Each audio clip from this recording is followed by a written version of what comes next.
आज हमारी consistent study का 29वां दिन है। आज का स्केड्यूल देने से पहले थोड़े से फैक्ट आपके सामने रखना चाहूँगा, कुछ एनालिसिस। पहला, आपका फुल टेस्ट हुआ था, फुल टेस्ट 4 संडे को। तो उसका रिज़ल्ट कुछ ऐसा था कि जो एवरेज मार्क्स आ रहे हैं जनरल इंटेलिजेंस में वो 33 मार्क्स हैं। जनरल अवेयरनेस के अंदर ये मार्क्स 16 हो गए हैं। सभी के ही बच्चों के नंबर कम आए हैं, 16 नंबर एवरेज है और टेक्निकल में 40 है। चलो उस पे बाद में आते हैं, पहले इस 16 और 33 को देखते हैं। 33 फिर भी बहुत अच्छे नंबर हैं, लेकिन ये 16 नंबर आपका सिलेक्शन रोक सकते हैं। एक और चीज़ हुई कि मैंने पोल कराया कि आप लोग जनरल इंटेलिजेंस को कितना टाइम देते हो और जनरल अवेयरनेस को कितना टाइम देते हो। तो उस पोल के अंदर लेस देन 30 मिनट्स टाइम देने वाले लोगों की संख्या थी 51%। ये 96 वोट उस टाइम पे हुए थे, अभी ज़्यादा हो चुके होंगे। और सिमिलरली 148 वोट आए जब जनरल अवेयरनेस की पूछी बात कि 30 मिनट से कम देने वाले टाइम 51% लोग थे। तो इस पोल से समझ में आ रहा है कि आपके जो एवरेज मार्क्स हैं वो 16 क्यों हैं। आप लोगों को एक ग्राफ समझना पड़ेगा। एफर्ट्स और मार्क्स के बीच में जो ग्राफ होता है वो कैसा होता है। मान लो ये है एवरेज मार्क्स, ये है टॉपर के मार्क्स, और ये मान लो फुल मार्क्स हैं। ठीक है, लगभग इतना ही रहता है हिसाब। तो स्टार्टिंग में क्या रहता है कि एफ़र्ट कम देने पे भी मार्क्स ज़्यादा आते हैं, क्योंकि हम वो बेसिक पढ़ रहे होते हैं उस टाइम पे। तो उस टाइम पे आपके पास एफ़र्ट कम होते हैं, लेकिन एवरेज तक जाने तक आपका ग्राफ ऐसे बढ़ता है कि आप एफ़र्ट तो कम डाल रहे हो लेकिन मार्क्स आपके इस तरह से ऊपर की साइड बढ़ रहे हैं। लेकिन फिर क्या होता है कि जब आप एवरेज से ऊपर आ जाते हो, एवरेज से ऊपर मार्क्स लाने के बाद आपका ग्राफ कुछ ऐसे चलने लगता है। ठीक है, और ये कुछ इस टाइप से टेंड करता है। मतलब जब आप बहुत ज़्यादा एफ़र्ट दोगे तो आपके फुल मार्क्स आएंगे। ठीक है, इतना एफ़र्ट दोगे आप तो आपके टॉपर जितने मार्क्स आएंगे। लेकिन आप इतना एफ़र्ट देके, बहुत कम एफ़र्ट देके आप एवरेज मार्क्स तक पहुंच सकते हो। यही ग्राफ आपका चलता है। तो आपको एवरेज मार्क्स जितना तो एफ़र्ट देना ही पड़ेगा। अभी आप क्या कर रहे हो, आप हो इतना एफ़र्ट दे रहे हो और आप सोच रहे हो कि आपके मार्क्स आ जाएं इतने। ऐसा कैसे पॉसिबल है। इस पॉइंट के बाद मार्क्स बढ़ाना बहुत मुश्किल होता है, लेकिन आपको इस पॉइंट तक तो लाना पड़ेगा ना। इतनी मेहनत तो आपको करनी ही पड़ेगी ना। और जनरल अवेयरनेस में मैं बस इतनी ही मेहनत के लिए ही कि आपको कह रहा हूँ, मैं इतनी मेहनत के लिए तो मैं आपको कह भी नहीं रहा हूँ। और आप जनरल अवेयरनेस में एवरेज मार्क्स जितनी भी मेहनत नहीं कर रहे हो, ये बात इस बात से साबित हो जाती है कि आप जनरल अवेयरनेस में 30 मिनट से भी कम दे रहे हो। 30 मिनट से कम में क्या हो जाएगा, 30 मिनट से कम में वो भी होंगे जो दे ही नहीं रहे होंगे टाइम। तो इस बात को समझो।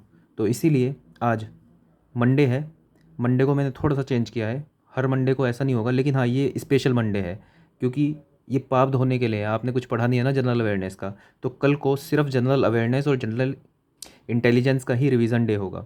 इसमें आपको क्या करना है, हिस्ट्री के अंदर जितने भी गवर्नर जनरल हैं नोट्स में अवेलेबल हैं, सबकी एक बार रीडिंग लगानी है।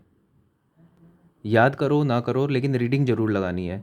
और उनके अंदर आप अपने नोट्स के अंदर पॉइंट आउट करके कि कोई गवर्नर जनरल है, जैसे डलहौजी है, डलहौजी के टाइम पे क्या क्या चीज़ें इंपॉर्टेंट हुई वो लिखना है। मतलब एक शॉर्ट नोट्स बनाने हैं आपको गवर्नर जनरल के।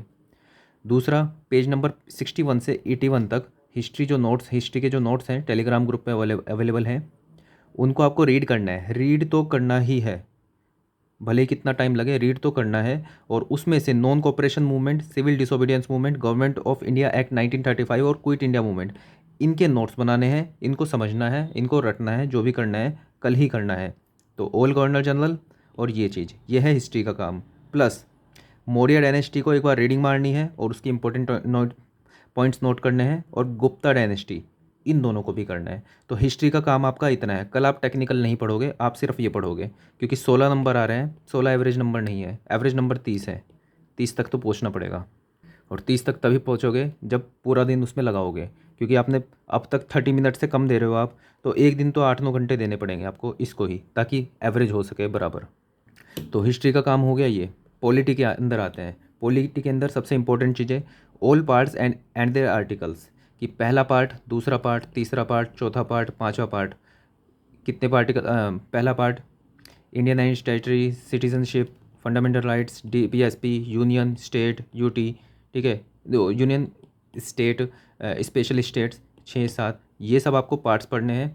प्लस किस पार्ट्स में क्या आता है और कौन सा पार्ट में मतलब कौन से पार्ट में कहाँ तक आर्टिकल आते हैं, ये आपको देखना है। इसके ऊपर वीडियो भी मैं बना चुका हूँ लर्निंग ट्रिक की, वो भी आप देख सकते हो।